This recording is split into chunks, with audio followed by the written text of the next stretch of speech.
नाजरीन आदाब। इससे कबल हमने आप लोगों के बीच रूबरू होने का जो मौका मिला उसमें गुप्त खानदान के बारे में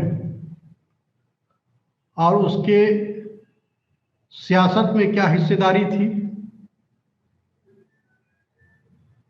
सकाफत में क्या हिस्सेदारी थी, सहाफत में क्या हिस्सेदारी थी, और सबसे बड़ी बात यह है कि उसके इंतजामिया करने का तरीक़ाकार क्या था। इस सिलसिले में हम लोग रोशनी डाल चुके हैं। हम और आप जानते हैं कि हिंदुस्तान की तारीख में दो हुक्मरान को अगर हम देखें, एक मौर्य खानदान और एक गुप्त खानदान, ये दोनों खानदान या यूं कहें कि हुक्मरान हिंदुस्तान के ही नहीं बल्कि अफगानिस्तान, पाकिस्तान, नेपाल तो उस वक्त भी जो है कि हिंदुस्तान का ये था। और मौर्य खानदान में चंद्रगुप्त मौर्य ने तो उन्होंने शादी के वजह कर यूनान पर भी जो है अपना हुकूमत किसी न किसी रूप में शक्ल में देखने को मिला। इसका मतलब यह है कि गुप्त खानदान और मौर्य खानदान हिंदुस्तान का वो ऐसा वाहिद खानदान है कि पूरे हिंदुस्तान में तो इनका हुकूमत था ही, बल्कि हिंदुस्तान के गैर मुल्कों में भी उसकी हुकूमत थी।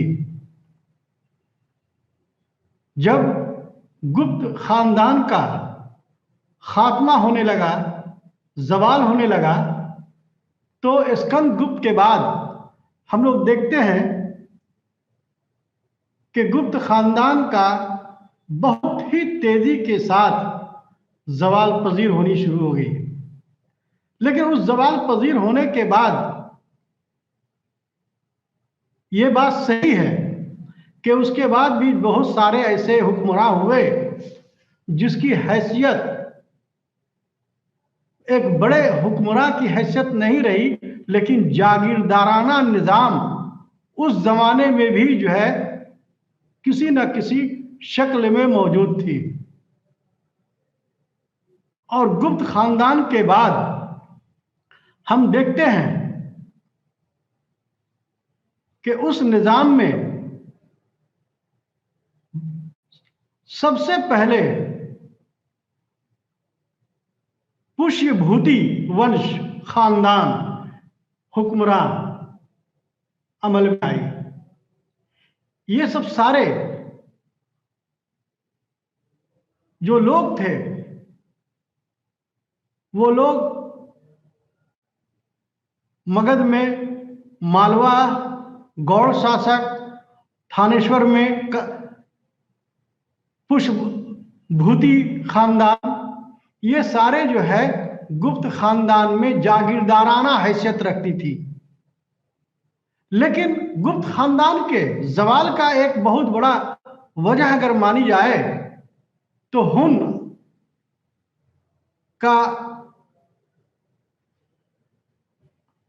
बहुत तेजी के साथ जो एक जाति जो थी वो बहुत ही जो है जोशीला, बहुत ही जो है दबाव वाला, लड़ाई करने वाला, बहुत ही संघर्षशील राजा हुआ है।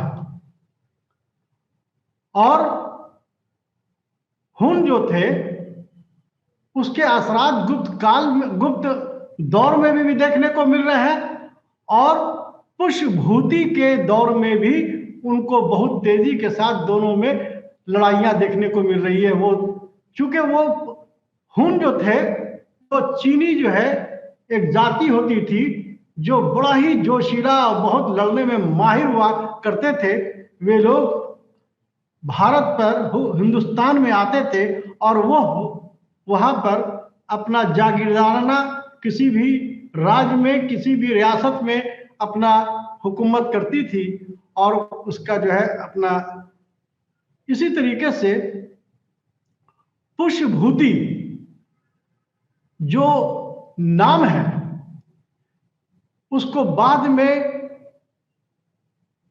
तवारीखदानों ने उसको खानदान का नाम दे दिया।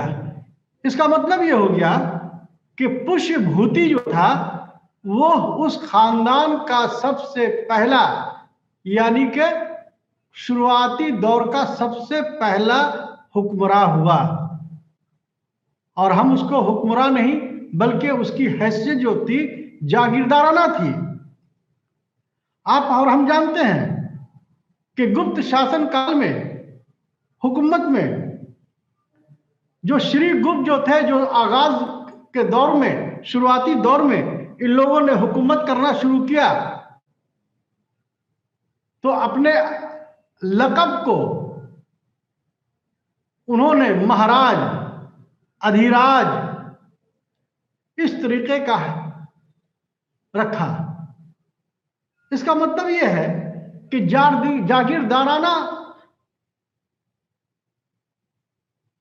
जागीरदाराना हुकूमत होने के बावजूद भी जो हुक्मरान होते थे वो अपने आप को एक बड़े राजा के मानिंद, एक राजा के तरह अपने आप को वो महसूस करते थे कि वो एक राजा थे। इसलिए इन लोग ऐसे ऐसे बड़े बड़े लक़ब रखे जाते थे।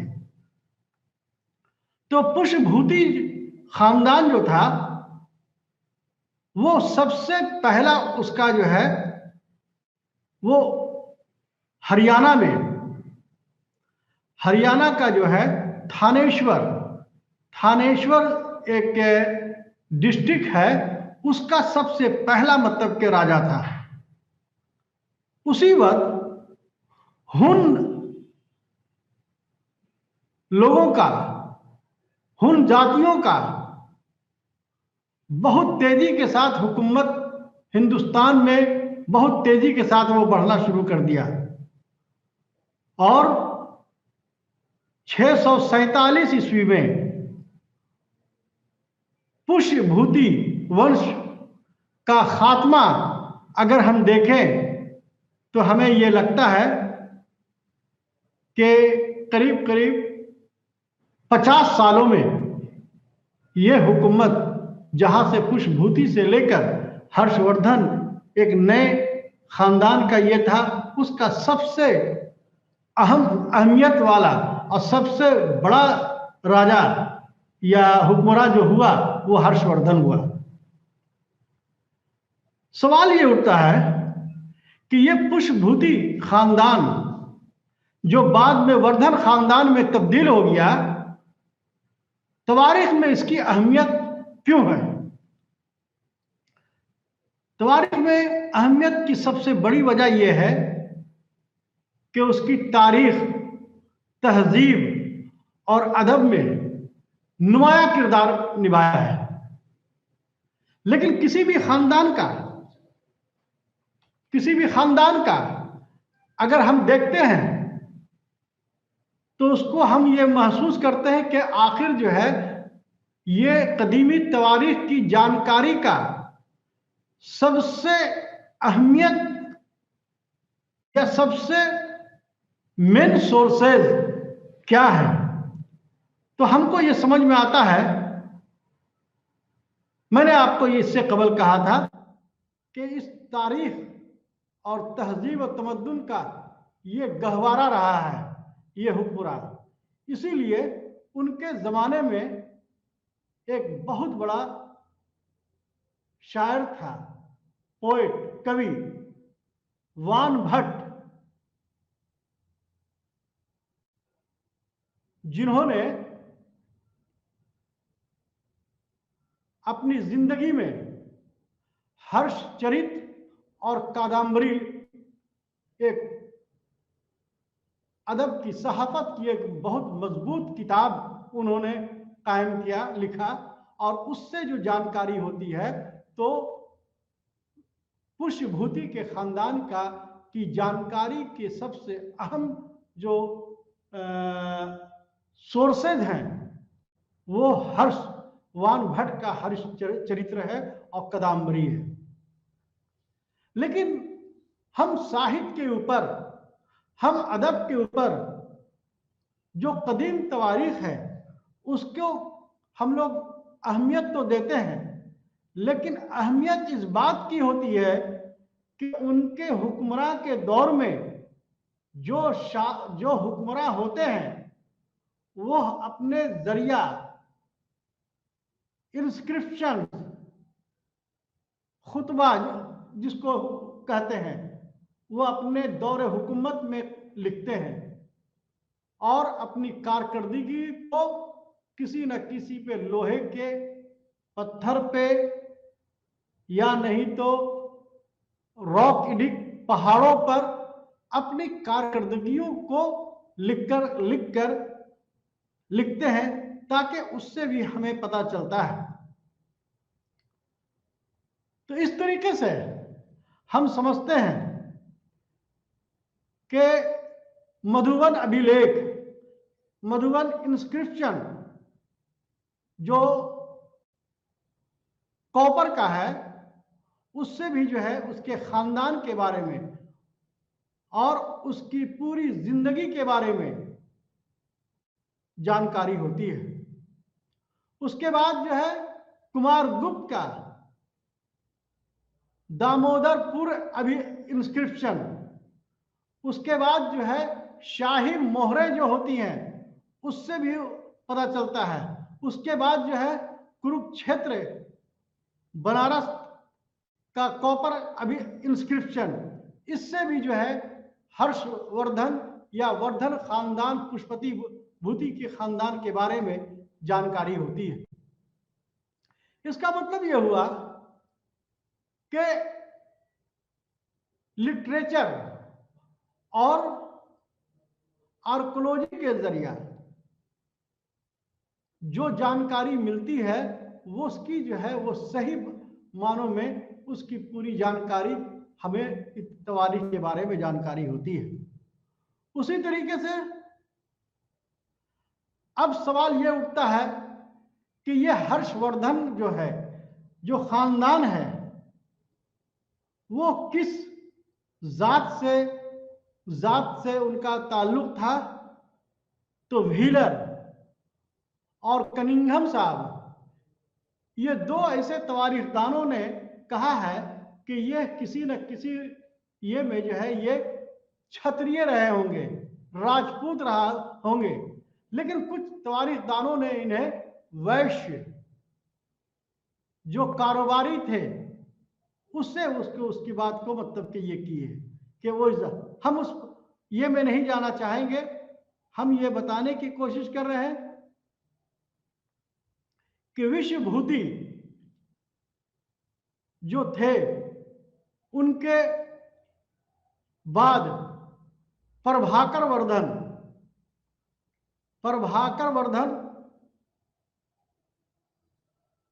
वो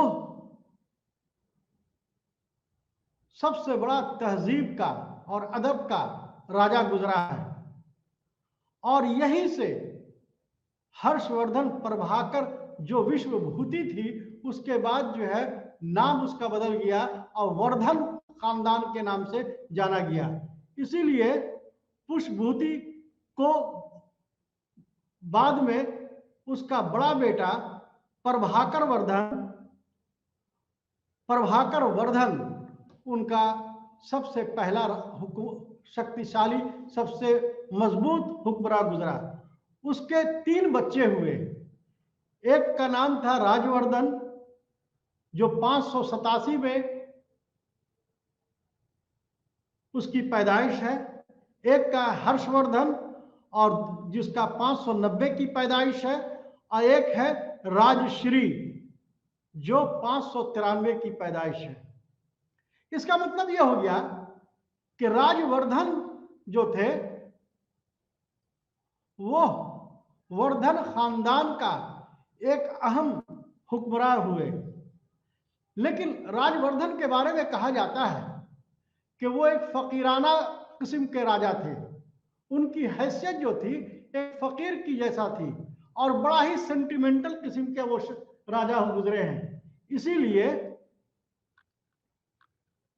और प्रभाकर वर्धन जो इन तीनों का बाप था, वो अपनी कुछ अलालत के बुनियाद पर इन लोगों की मौत हो, प्रभाकर वर्धन की मौत हो जाती है। लेकिन ये तीनों जो थे बहुत कम उम्र में को सबसे बड़ी जिम्मेदारी दी गई। इसीलिए राजवर्धन 587 में होने के बाद उसने करीब 605 में हुकूमत करना शुरू कर दिया और 605 में हुकूमत करने के दौरान उसने अपनी बहन की शादी, राजश्री की शादी मौखरी वंश राजा गिरह वर्मा से कर दिया।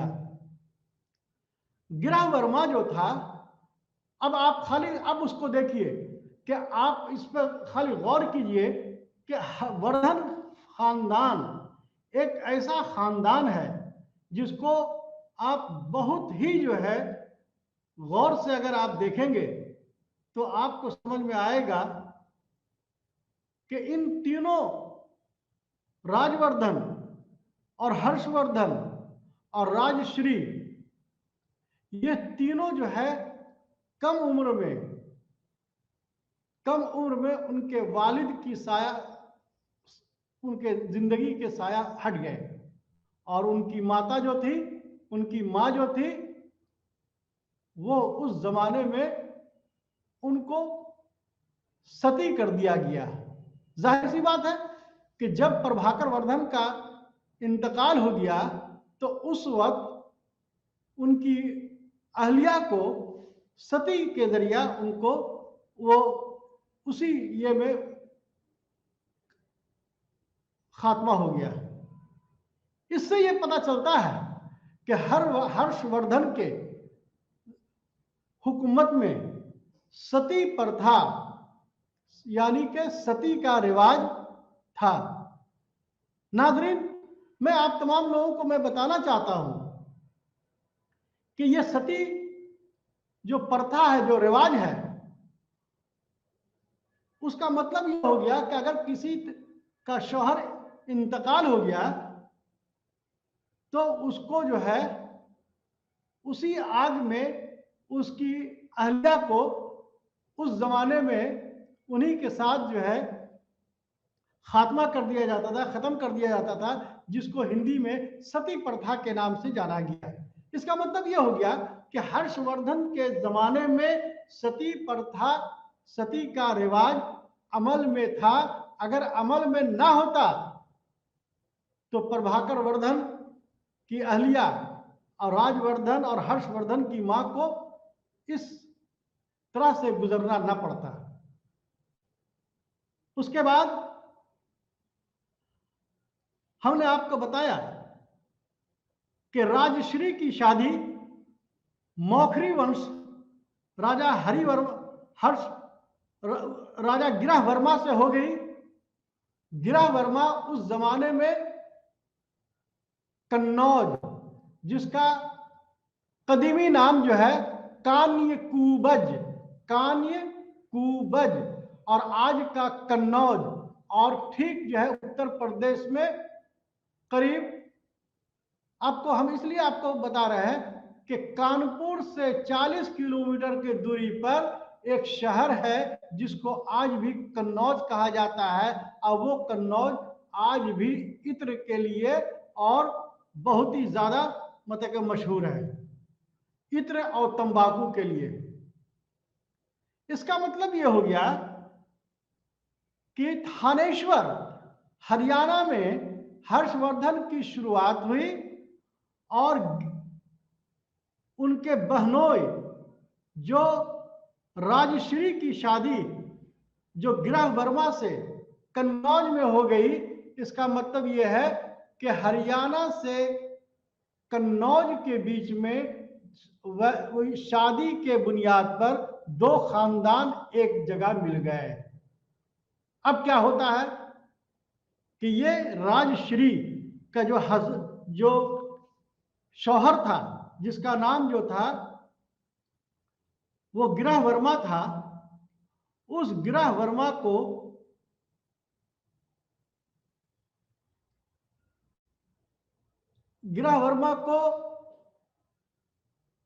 कत्ल कर दिया जाता है। कत्ल कौन करता है? गुप्त खानदान का देवगुप्त नाम का एक हुक्मरान था, जो मालवा में हुकूमत कर रहा था। मालवा कहां है? मध्य प्रदेश में है। अब गौर कीजिए, तो इस तरीके से क्या हुआ, राजवर्धन का बहनोई को वहां जो है उसका कत्ल कर दिया गया, और उस कत्ल करने के बाद उसकी बहन, जिसको राजश्री कहते हैं, वो किसी तरीके से वो जंगल चली गई। मध्य प्रदेश के जंगल में वो गुजारना शुरू कर दी। और गुजारते गुजारते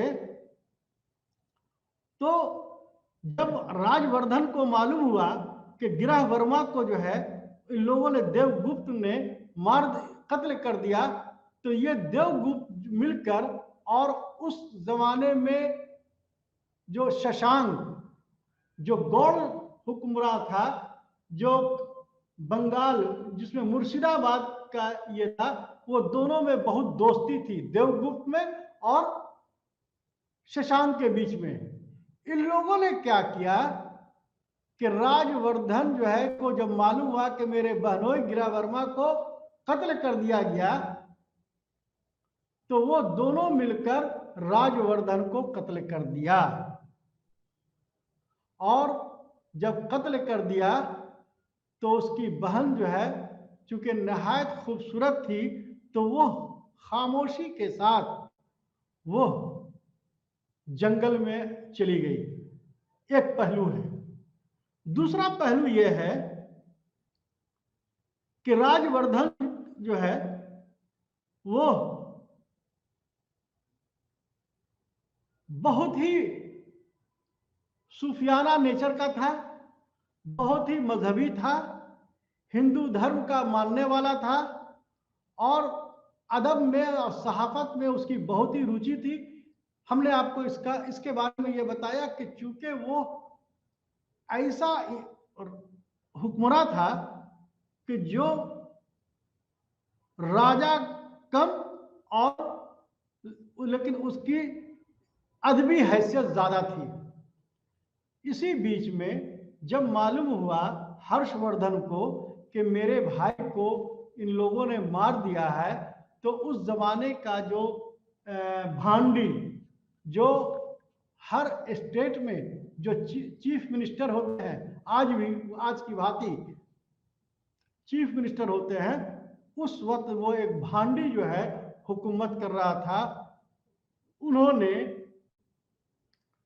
हर्षवर्धन को 606 ईस्वी में इन्होंने हुकूमत करने के लिए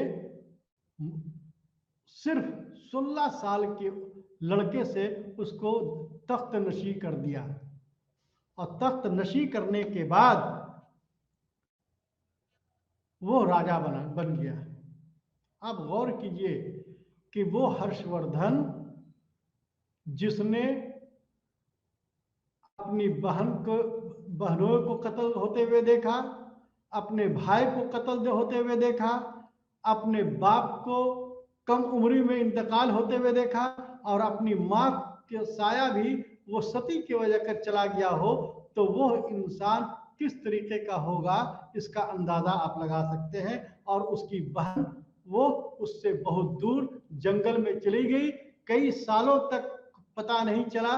और उस वक्त राजश्री का जो है एक उस वक्त का सबसे मशहूर आदमी बौद्धिस्ट जिसको कहिए, आतिश दिवाकर, आतिश दिवाकर, आतिश दिवाकर था जो बौद्ध मॉन्क था। उसने जो है, कुछ लोगों का कहना है कि ये जंगल में भटक रही थी और अपने आप को जो है वो खत्म करने के लिए कोशिश कर रही थी। उसी जंगल में आतिश दिवाकर मिले और मिलने के बाद वो जो है उस राजश्री को बचा लिया और उसी के जरिया से, आतिश दिवाकर के जरिया से हर्षवर्धन को ये जानकारी मिली कि उसकी बहन अभी जिंदा है। अब यहां से तवारीख का रुख थोड़ा पलटते हैं और उस तवारीख को पलटने के बाद हम देखते हैं कि राजश्री को उन्होंने लाया और लाने के बाद जो उनके बहनोई से जो गृह वर्मा का जो हिस्सा था, मतलब यानी कि कानीकुब्ज यानी कि कन्नौज का रानी किसे बनाया? राजश्री को बनाया अभी तक। लेकिन और एक तरफ क्या हो रहा है कि थानेश्वर में हर्षवर्धन है और उसकी बहन जो है वो कन्नौज में है, दोनों हुकूमत कर रहे हैं। इसी बीच में हर्षवर्धन बहुत तेजी के साथ अपनी सेना को, अपने फौज को बढ़ाने के बावजूद उनको लोगों ने कहा कि आप जो है, आपको, उनकी बहन राजश्री ने कहा कि कन्नौज के लोग ये चाहते हैं कि आप वहां का हुकूमत अपने बागडोर में लाएं। सवाल ये उठता है कि ये कोई तवारीख ऐसा नहीं है कि जिसे आम आदमी बोले और उसको जो है मान लिया जाए। उसको मानने के लिए जो है आपको इसकी पूरी जो है साहित्यों में, अदब में, सकाफती में सारी बातों को लिखा हुआ है। उसका एक जो है कान्यपुर जो वराह पुराण जो बना था, पुराण जो लिखे गए थे 14 पुराण, उसमें जो है कोशिका कोश में, कुसुमपुर में, पाली में, ये सब सारे साहित्यों में, लिटरेचर में इसकी पूरी जानकारी का जो है एक सोर्सेज हमें मिलते हैं। और यही सोर्स के वजह कर हर्षवर्धन की पूरी जिंदगी को हम लोग अच्छे तरीके से हम आपके सामने पेश कर रहे हैं। अब आप देख लीजिए कि अब हर्षवर्धन का क्या, अब हर्षवर्धन यहां से जो अपना जो राजधानी जो थानेश्वर थे, इसका मतलब यह हो गया कि जो हरियाणा से राजधानी अपनी बहन के कहने के बाद वो कहां लेके चले गए? कन्नौज लेके चले गए। इसका मतलब यह हो गया कि कन्नौज जो है उस जमाने में सबसे मशहूर और सबसे अहम हिस्सा बन चुका था। अच्छा, ये सब सारी जानकारी हमें जो मिलती है, हमने आपको पहले बताया कि हर्ष के शासन काल में, हर्ष की हुकूमत में दो ऐसे मतलब के जो है ऐसे ये लिखे गए जिसको एक कादम्बरी और जिसको एक हर्ष चरित्र जो है कहते हैं। लेकिन चूंकि हर्षवर्धन भी जो है वो खुद बड़ा साहित्यिक आदमी था, बहुत बड़ा लिटरेचर का लिखने वाला जो था, बहुत बड़ा वो पोएट था, बहुत बड़ा वो क्या कहते हैं शायर था, इसलिए उसने अपनी जिंदगी में 3 अहम किताबों का जो है उसने ये लिखा है, जिसको एक तो कहते हैं रत्नावली, क्या कहते हैं? रत्नावली। दूसरे को कहते हैं प्रियदर्शिका, दूसरे को कहते हैं प्रियदर्शिका, और तीसरे को कहते हैं नागांदर। नाज़रीन, हम और आप उर्दू में आप तमाम लोगों के सामने जो इब्नू ने आप लोगों के सामने ये बातें कहने की कोशिश की है, तो जो किताबों का नाम जो लिटरेचर में है उसको नाम जो है नहीं बदली जा सकती है। अब अशोका का नाम उर्दू में अशोक की जगह पर क्या हो सकता है? अब हर्ष चरित्र जो है लिखा गया है उस किताब का नाम, तो हर्ष चरित्र की जगह पर क्या लिखा सकता है? अगर अगर रामायण अगर नाम है हिंदी ये उसका, तो क्या लिखा सकता है? और अगर हम कुरान को हम कहें कि उसका हिंदी, तो कुरान ही में लिखेंगे। इसलिए जो है मेरा ये कहना है कि चूंकि अब इससे आप गौर कीजिए कि गुप्त खानदान के बाद हिंदू धर्म का उरूज का वक्त आया है, और उससे हर्षवर्धन भी जो है पीछे नहीं हटा। क्या मतलब हुआ? मतलब यह हुआ कि हिंदू धर्म का आगाज अगर बहुत तेजी से हुआ तो वो जो है गुप्त हुकूमत में हुआ, और उसको जो है नक्शे कदम पर लाने का सबसे बड़ा अगर किसी को जाता है तो हर्षवर्धन को जाता है। अब आप थोड़ा सा और थोड़ा सा मतलब कि ये कर लीजिए कि चूंकि वक्त जो है बहुत तेजी के साथ मतलब कि ये जा रहा है, तो हम आज आपके जमाने आज जो है आपको हर्षवर्धन के ऊपर आते हैं कि हर्षवर्धन जो थे वो 606 ईस्वी में से लेकर 647 ईस्वी तक उसने हुकूमत किया। कितना मतलब हुआ? मतलब ये हुआ कि इन्होंने 41 वर्षों तक हुकूमत किया, और हुकूमत करने के बाद जो है उनके शासन काल में उनके हुकूमत में सबसे बड़ी चुनौती क्या थी कि उनके बहनोई गिरह वर्मा को जो है उसका बदला लेना। किससे बदला लेना था? गुप्त वंश के देवगुप्त से। और किससे लेना बदला था? और किससे बदला लेना था? शशांक से। अच्छा, ये शशांक जो था वो कौन था? बंगाल का। उसका मेन एरिया जो था मुर्शिदाबाद था। तो वहां पर से जो है उसमें क्या नाम है उससे बदला लेना था। इसी तरीके से 606 से लेकर 41 वर्षों तक उसने हुकूमत किया। उसके जानकारी का जो मिलता है सबसे पहले जो है हर्षचरित्र मिलता है, और उसके बाद कादम्बरी मिलता है। उसके बाद क्या हुआ? वान भट्ट जो है उसका क्या था? उसका जो है वो सबसे बड़ा शायर था, बहुत बड़ा निजामकार था, जो उसके पूरे साहित्यों को पूरे लिटरेचर को लिखने की जिम्मेदारी जो है वान भट्ट के था। तो ये सब सारी चीजें जो जानकारी जो है इसके आरसी मजमूदार साहब या ये सारी चीजें जो है इसको बताते हैं। दूसरी सबसे अहम बात आपको मैं बताना चाहूंगा कि हर्षवर्धन के बारे में हुएन सांग जो करीब करीब 16 वर्षों तक हुकूमत किया, और हुएन सांग का जो है हैसियत ऐसी थी कि वो हुएन सांग और ये क्या नाम है हर्षवर्धन के बीच का सबसे बड़ा मतलब कि ये है कि हर्षवर्धन जो है हिंदू धर्म को में जो है शिव धर्म को मानने वाला था, सूर्य को मानने वाला था, लेकिन बौद्ध धर्म का भी बहुत ही जो है शिद्दत से वो उसको अमल में लाता था। इसका मतलब ये हो गया कि हर्षवर्धन का जो हुकूमत जो रहा है वो हुकूमत को अगर हम देखें तो हमें लगेगा कि तमाम मज़ाहिब का वो जो है वो सबसे ज्यादा अहमियत देने वाला हुकूमत था, हुक्मरान था। अब यहां पर आप सवाल ये उठता है कि हर्षवर्धन को अशोक क्यों कहा जाता है? जब वो हिंदू धर्म का मानने वाला था, सूर्य का उपासक मानने वाला था, विष्णु को मानने वाला था, तो क्या वजह है कि बौद्ध धर्म के प्रति उसका इतना अहमियत का हामिल क्यों है? इसके लिए सबसे ज्यादा मैंने आपको पहले बताया था कि उसकी बहन को बचाने वाला दीपांकर दीपांकर थे,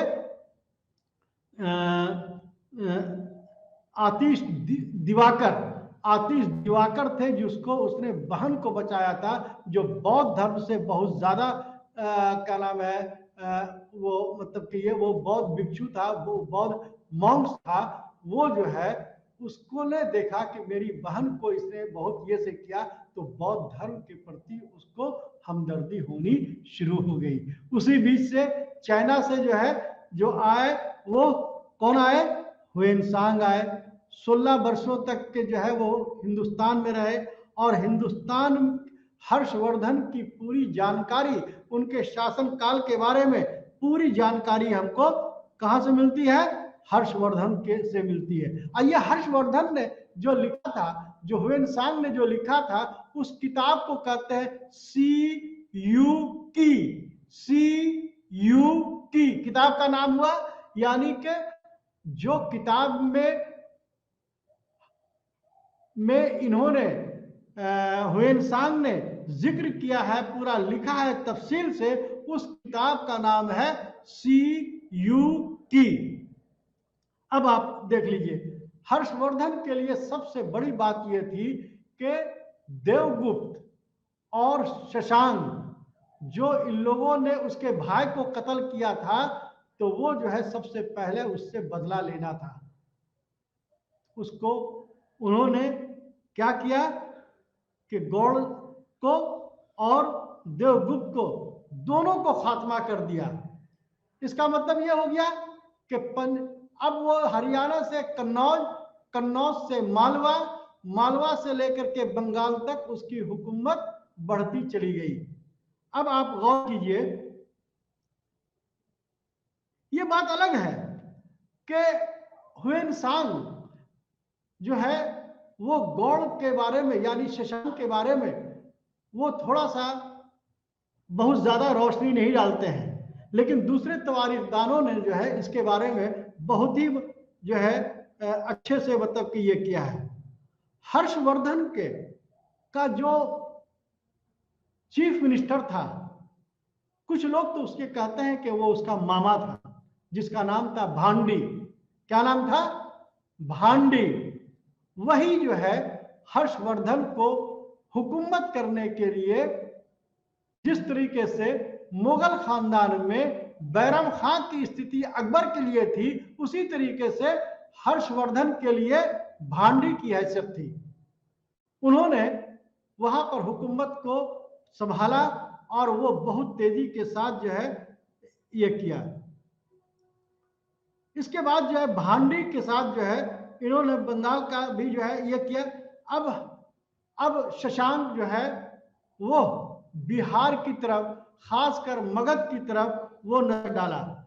हर्षवर्धन ने जो है वो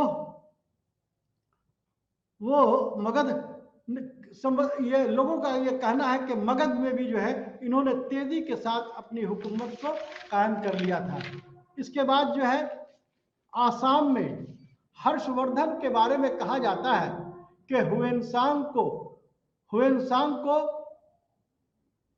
अपनी खिदमत में लाने के लिए आसाम का जागीर था एक भास्कर वर्मा, जो उनको ये कहा कि किसी तरीके से ह्वेन सांग को हमारे यहाँ यानी कि कन्नौज में भेजो। तो जब भास्कर वर्मन ने कहा कि मैं किसी कीमत पर हम उनको आपके यहाँ नहीं भेजूंगा, तो हर्षवर्धन ने कहा कि अब मुझे चाहे तुम अपना सर ला के दो, या नहीं तो ये ह्वेन सांग को मेरी खिदमत में हाजिर करो। अब भास्कर वर्मन ने जो है उसको अपने डर से, अपने हुकूमत को बचाने के लिए उन्होंने जो है कन्नौज भेजा हर्षवर्धन के पास।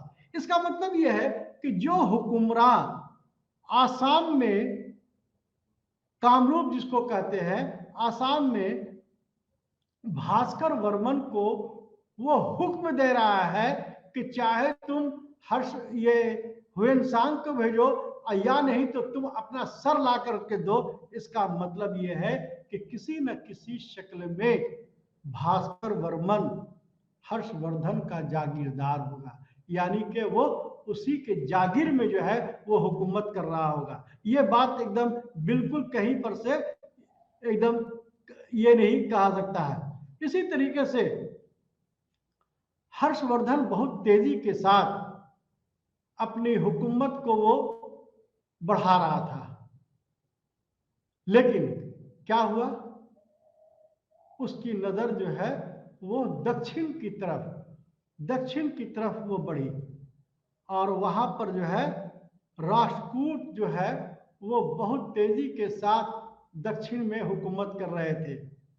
उसका सबसे बड़ा राजा जो था वो पुलकेशिन दोएम, पुलकेशिन सेकंड, जो हर्ष के बीच में जो है वो रुकावट बन रहा था।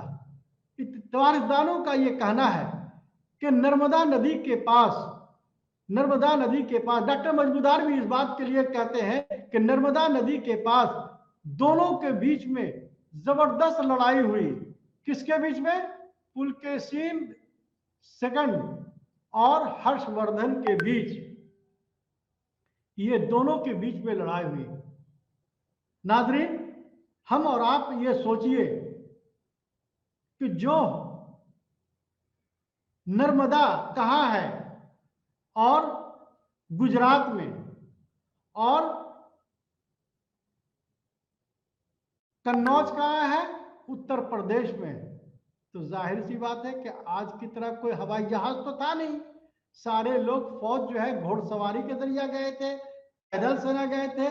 तो पुलकेशिन ने, उन्होंने देखा कि वो तमाम फौज जो हर्षवर्धन के जो आए हैं वो थके मांदे हुए हैं, और उसी तरीके से थके हुए समझकर हर्षवर्धन के ऊपर इन्होंने, पुलकेशिन ने जो है वो हमला कर दिया, और पुलकेशिन इस लड़ाई में बुरी तरीके से हार गए।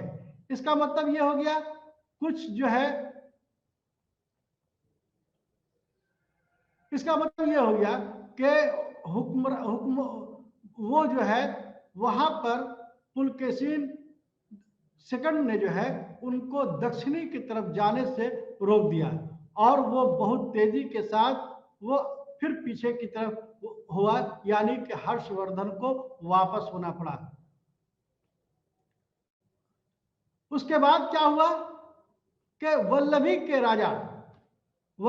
राजा जो थे उस वक्त जो है बड़ा ही मजबूत थे, और उसने क्या किया कि हर्षवर्धन ने वल्लभी के राजा जो है उस जमाने में जो है अपनी बेटी से उसको शादी कर दिया। नाज़रीन, हम और आप जानते हैं कि जब हुकूमत करना होता है तो बहुत सारे चीज़ों को अपनाया जाता है। शायद हम गुप्त खानदान में भी देखा, मौर्य खानदान में भी देखा, चंद्रगुप्त सेकंड को भी देखा, फिर उसके बाद कुमार गुप्त को भी देखा, कि समुद्रगुप्त को देखा। इस तरीके से गुप्त खानदान से लेकर मौर्य खानदान, ये सारे लोग जो थे शादी के जरिया भी हुकूमत को मतलब कि एक्सपैंड करते थे, और इसी वजह कर लोग कहते हैं कि पुलकेशिन सेकंड जो थे और वल्लभी के राजा में दोनों में दोस्ती थी, शादी तो हुई, लेकिन वो दोनों मिल करके जो है हर्षवर्धन का जो है वो खात्मा कर दिया। इस तरीके से एक बहुत बड़े जो ये थे उसका जो है खात्मा हो गया। अब सवाल ये उठता है कि 642 ईस्वी में जो हुएनसांग जो आए थे, और वो भी जो है करीब करीब 16 बरस तक रहे। और सबसे बड़ी बात यह है कि हर्ष के जमाने में जो है सबसे पहले ये नेपाल से उनका संबंध जो है चीनी जो है मतलब जो एक हुकूमत था जिसका नाम था ली आंग हो, एक दूत भेजा था, एम्बेसडर भेजा था, जिसने मतलब कि जो है वो बौद्ध धर्म से बड़े ही जो है ये थे। उसके बाद जो है दूसरा जो है चीन भेजा, यानी कि चीन ने जो है एक दूत भेजा था ली आंग हो आई को, जो भारत भेजा, और इसने 2 दूत भेजे, हर्षवर्धन ने चीन 2 दूत भेजे, एक ली या पियाऊ, और दूसरा जो एम्बेसडर जो था जिसका नाम था वाग हान। ये जो है वागहान के बारे में कहा जाता है कि ये जो है हर्षवर्धन के इंतकाल के बाद जो है भेजा गया। हाज़रीन, अब हम ये देखते हैं कि हुकूमत जो है इनके करने का तरीका, जिस तरीके से हुकूमत करने का तरीका गुप्तों का था, उसी तरीके से जो है इनका हुकूमत करने का सब का तरीका था।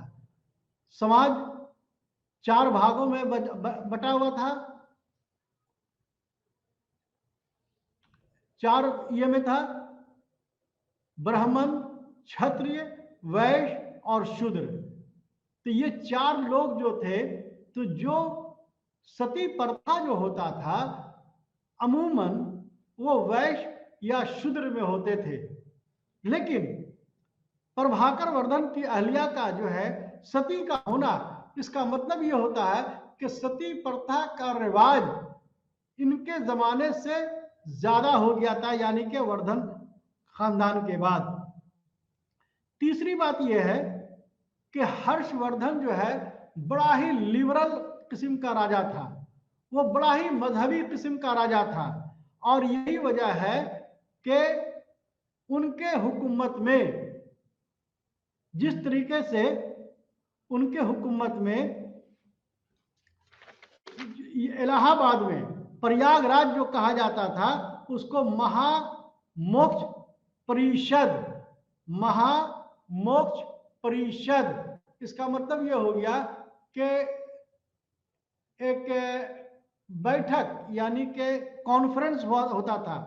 ये जो कॉन्फ्रेंस जो होता था तो 5 वर्षों में एक दफा होता था, जिसको आज भी आप देखेंगे कि कुंभ मेला जिसको कहते हैं प्रयागराज में होता है। तो उस वक्त जो होता था महामोक्ष परिषद, जो ह्वेनसांग जो है उस जमाने में वो आए, और आने के बाद इसके बारे में तस्दीक करते हैं। लेकिन प्रयागराज के बाद जो आज का इलाहाबाद है, उस जमाने के बाद उसने जो है जो 5वीं बौद्ध संगति यानी 5वीं कॉन्फ्रेंस जो बौद्ध का जो होता था, कॉन्फ्रेंस जो था, जो जिसकी सदारत ह्वेनसांग ने किया था, और वो जो है महायान मजहब का सबसे बड़ा मानने वाला था। नाज़रीन, सब हिंद ये बौद्ध धर्म में दो संप्रदाय कहा जाता है, सेक्ट कहा जाता है, एक को हीनयान और एक को महायान। हीनयान जो महात्मा बुद्ध के जमाने का जो मतलब कि ये था, जिनको उनके दिए हुए प्रवचनों को जो हूबहू लागू करे, उसको मानने वाले को हीनयान कहते थे। और महायान का मतलब ये हो गया कि मूर्ति पूजा के खिलाफ जो ये महात्मा बुद्ध ने जो एक नए धर्म का जो शुरुआत किया था, वो महात्मा बुद्ध हुआ। लेकिन महायानी लोग मूर्ति को रख कर जो पूजा करते थे, उसको महायान कहते थे। तो इस तरीके से महायान जो था उस जमाने में नालंदा यूनिवर्सिटी जो था, वो उसका ऑक्सफोर्ड कहा जाता था।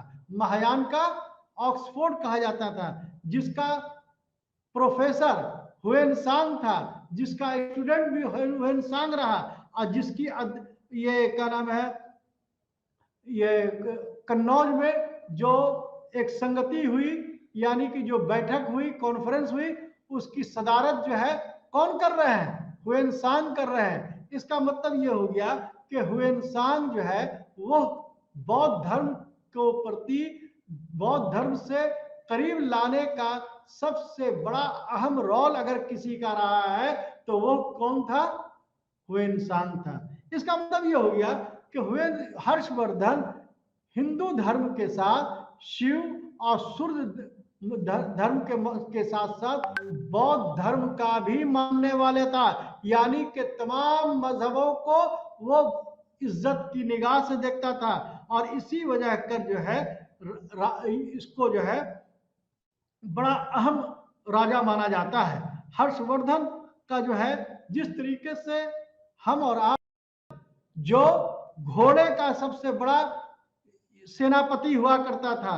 एक को कहते थे जो पैदल जो चलने वाला जो सेना था उसका नाम था स्कंदगुप्त, और एक का जो नाम था जो महाराज और प्रभातार कहलाता था उसको महासामंत यानी जागीरदार हुआ करते थे।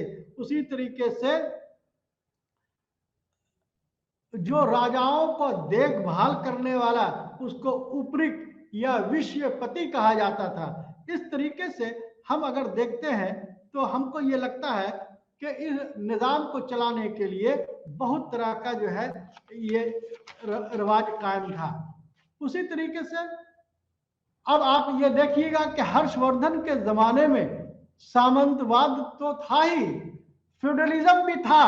फ्यूडलिज्म का मतलब ये हुआ कि ऐसा राजा जो अपने सबऑर्डिनेट को, अपने क्या नाम है सेनापति को, फौज को, उनके अधीन काम करने वालों को जो जमीन दे, और जमीन देने के बाद जो है उसको उसी का उसका सैलरी हुआ करता था, उसका मुशाहरा हुआ करता था। इसका मतलब ये हो गया कि वो जो है निज़ाम ये में जो है वो बड़ा ही जो है ईमानदाराना और बड़ा ही मतलब कि जो है जुडिशरी में जो है बड़ा ही, हुए इंसान खुद कहते हैं कि मैं कई बार जो है हमको जो है डाकुओं ने लूट लिया। इसका मतलब ये हो गया कि उनका जो एडमिनिस्ट्रेशन जो था वो बहुत ही सख्त नहीं थे। इससे साबित होता है कि वो सख्त नहीं थे। इसीलिए जो है राज को, हुकूमत को चलाने के लिए जिस तरीके से आज की भांति जो है वो सेंट्रल, केंद्रीय, उसके बाद राज्य, फिर उसके बाद विश्वभूति जो उसको कहते हैं, क्या कहते हैं, कमिश्नरी, और तीसरे को कहते हैं ग्राम पंचायत, ग्राम। इसका मतलब यह है कि जो हर्षवर्धन के जमाने में जो एडमिनिस्ट्रेशन का जो निजाम था, जो था वो आज भी हिंदुस्तान में राइज है। और इसीलिए आज का जिला अधिकारी को जो है क्या कहते थे उस जमाने में, विश्वपति, डीएम को क्या कहते थे, विश्वपति कहते थे। उसी तरीके से ग्राम पर ये क्या नाम है एडमिनिस्ट्रेशन का जो होते थे उसको कहा जाता था ग्राम पतालिका, यानी कि ग्राम का सबसे बड़ा अधिकारी। सर उसी तरीके से ग्राम शासक जो लिखने वाले होते थे, जो खास जानकर जो है वो कायस्थ जाति के होते थे, उसे कार्निक कहा जाता था। उसी तरीके से हम देखते हैं कि प्रशासन को चलाने वाले को सिंह नाद कहा जाता है। तो इसी तरीके से हम समझ सकते हैं कि हर्ष काल में दौर में जो मुशाहरा जो दिया जाता था वो नकद भी दिए जाते थे और जमीन भी उपलब्ध कराई जाती थी। उसके बाद क्या हो गया कि इनके सबसे बड़ी बात यह है कि इनके फौज में जो है, फौज इनका बड़ा मजबूत था। तवारीखदानों का ऐसा मानना है कि 5000 हाथी, 2000 घोड़ा और 5000 पैदल मतलब कि जो है उसके पास फौज थे। लेकिन कुछ तवारीखदारों ने उन्हें जो है 50,000 तक मतलब कि ये कहा है कि उनके पास जो है ये थे, जिसको ब्रह्मशेश्वर कहा गया है। जो अश्व सेना जो थे उसको ब्रह्मशेश्वर कहा गया है। तो इसी तरीके से हम देखते हैं कि जो इनके यहाँ जो हुकूमत चलाने के लिए एक मंत्री परिषद होते थे, सुबह चलाने के लिए एक चीफ मिनिस्टर होते थे, उसी तरीके से ये कमिश्नरी चलाने के लिए एक विश्वपति होते थे। उसी तरीके से हम देखते हैं जो गुप्त हुक्मरान में जो जिस तरीके से हुकूमत चलाने का जो रिवाज था, उसी तरीके से हर्षवर्धन के जमाने में भी जो है ये था। सबसे बड़ी बात यह है कि हर्षवर्धन आम तरीके से उसके दौर हुकूमत में एक बहुत बड़ा सानहा यह हुआ कि गया का जो महाबोधि मंदिर है, दरख्त है, शशांक ने उसको ये काट दिया था। अब उसने जो है वो उससे इतना मोहब्बत करता था, जो आज से अगर हम कहें तो 100 यानी कि 200 वर्षों में जो है आज का जो पेड़, जो महाबोधि वृक्ष देखेंगे तो वो 200 वर्षों का मतलब कि वो पेड़ आज आपको देखेगा, जिसको मतलब कि जो है ये शशांक ने मतलब कि ये कर दिया था। और यही वजह है कि उससे जो है जबरदस्त तरीके से गौड़ हुकूमत के साथ इन्होंने पंगा लिया, और पंगा लेने के बाद जो है उसका खात्मा कर दिया।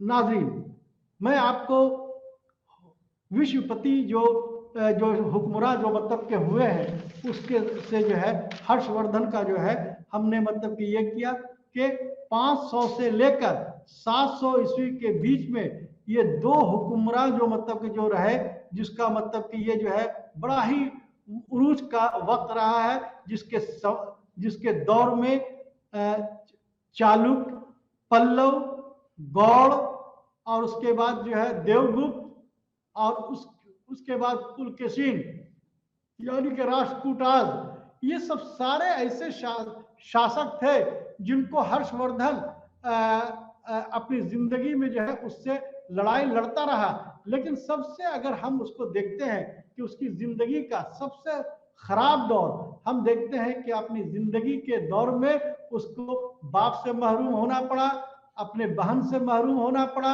अपने भाई से महरूम होना पड़ा और अपने माँ से महरूम होना पड़ा। इस तरीके से समाज का जो था वो जो ये उनका जो है बहुत ही मतलब के एक अगर ये कहा जाए कि बौद्ध धर्म का अगर सही मानों में अशोक के बाद और कनिष्क के बाद अगर बौद्ध धर्म को अगर बहुत तरक्की और उरूज पर ले जाने का अगर हम देखते हैं तो ये दो शासक, एक कुमार गुप्त जिसने नालंदा महाविहार बनाया जो नालंदा विश्वविद्यालय कहा जाता है, और दूसरा जो है हर्षवर्धन जो हिंदू धर्म के रहते हुए भी इन्होंने दूसरे मज़ाहिब का बहुत ही सम्मान इज्जत किया और इज्जत के साथ उसके दौर में जो कहा जाता है सुनहरा अरबाब है हर्षवर्धन के जमाने को एक सुनहरा अरबाब से तामीर किया जाता है। यही वजह है कि हर्षवर्धन एक ऐसा हुक्मरान हुआ है जिसके बारे में हिंदुस्तान में बहुत ही अच्छे से इज्जत के साथ लड़ाई उसको देखी जाती है। और हर्षवर्धन का मुकाम ठीक उसी तरीके से जिस तरीके से समुद्रगुप्त का, जिस तरीके से मौर्य का अशोक का हैसियत रखती है, उसी तरीके से हर्षवर्धन का भी हैसियत उसी तरीके से थी कि जिस तरीके से इन लोगों का था। इस तरीके से हर्षवर्धन एक बहुत ही फकीर किस्म का हुकूमत था, हमेशा दान दिया करता था सभी लोगों को। वो जो है जब भी 5 साल में जब संगति होती थी तो वो हमेशा सबको बांटते थे। इसलिए उसके हुक्मरान को खत्म होने में उसका सबसे बड़ा अहम इसी बात का है कि उन्होंने जो है सारे हुकूमत के खजाने को खाली कर दिया था दान में देकर। शुक्रिया।